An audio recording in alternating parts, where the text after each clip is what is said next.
ফ্রান্সের সন্ত্রাসী হামলা নিহতদের প্রতি শোক জানিয়ে দেশটির পররাষ্ট্রমন্ত্রীকে চিঠি দিয়েছেন বাংলাদেশের পররাষ্ট্রমন্ত্রী ডক্টর A.K.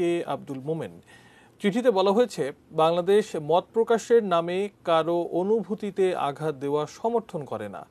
দুপুরে নিজের কার্যালয়ে সাংবাদিকদের সঙ্গে আলাপকালে এ কথা জানান তিনি।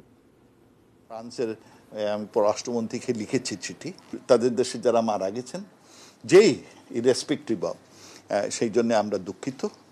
আমরা চাই না কোনো লোক খামাখা মারা যাক। এবং দ্বিতীয়ত আমরা বলেছি যে আমরা আমাদের যে আমরা ফ্রিডমে বিশ্বাস করি, তবে প্রত্যেকেরই এই সেন্সিটিভ বিষয়গুলোতে স্পর্শকাতর হওয়া উচিত। উস্কানিমূলক কিছু করা ঠিক হবে না।